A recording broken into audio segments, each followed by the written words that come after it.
Alright, people, meet the Sony Xperia 107, a phone that walks into 2025 with the classic Sony vibe, trying to stand tall against flashy flagships and aggressive budget rivals. But is this slim and practical mid-ranger really a smart buy, or just another forgettable release? Let's dig in. At first glance, you know it's a Sony, minimal, neat, and honestly a touch retro. Measuring 153 by 72 by 8.3 millimeters and weighing only 168 grams, the Xperia 107 feels light and pocket-friendly. It's one of those phones you can toss into your jacket and forget it's even there. The back has a soft matte, rubberized texture, comfy to grip, but, oh boy, it loves dust and smudges. The turquoise shade looks subtle, but you can grab it in charcoal black or white if you want something more standard. On the front, Gorilla Glass Victus 2 offers protection, and the phone is rated IP65, IP68, meaning coffee spills and rain splashes aren't a big deal. The bezels, they're thick enough to scream 2019 in a 2025 world. Some will call it retro charm, others will just call it outdated. Still, the flat sides, side-mounted fingerprint scanner, and Sony's signature camera shutter button add personality.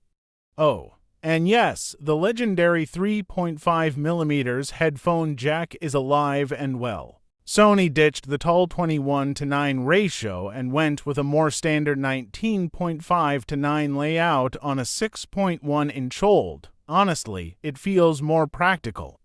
Shows and games look better, and typing isn't as cramped. Resolution is FHD+ at 420 ppi with full DCI-P3 color coverage. Brightness peaks at about 1060 nits, which is usable outdoors but not record-breaking. Compare it with Samsung's mid-range AMOLEDs and it feels a bit dim.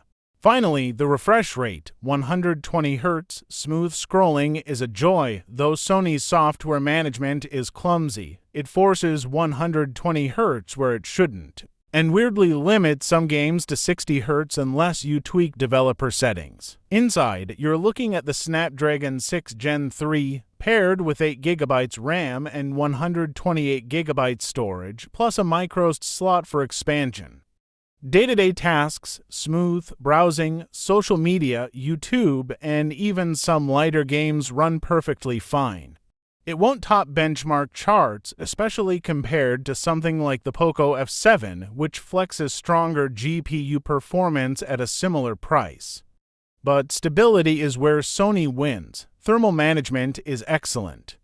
Even after a few Genshin Impact sessions, the phone stayed cool. The setup: 50MP main with OIS, 13MP ultrawide, and an 8MP selfie shooter. Main camera, good daylight shots, balanced colors, decent contrast, zoom in though, and noise creeps in. Portrait mode is fine but struggles with tricky edges like hair or fur. Solidly weak, soft details, limited dynamic range, and blown out highlights. Average, no autofocus, and weak low light results. Decent exposures, okay details, but bright lights often blow out.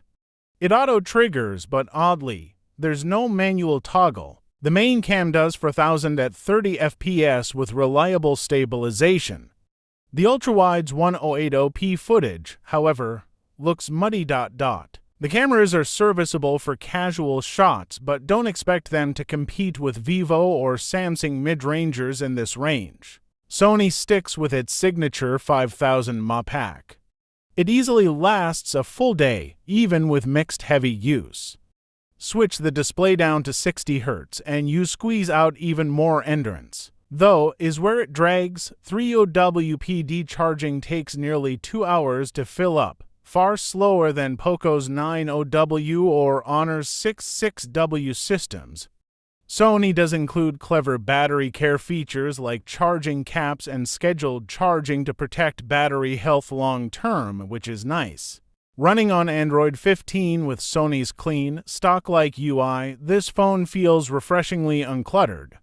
During setup, you choose which Google apps to install, no bloat. Features like Side Sense, a customizable app shortcut bar, are useful, though they're off by default. The real kicker for years of OS updates and 6 years of security patches. For a mid-ranger, that's rare and makes this phone a safe bet for long-term use. The Xperia 107 launched at around for €149, £399, but street prices are already dipping. Online deals hover around for €120, and some offline stores offer it closer to €380 with bundles or trade-ins.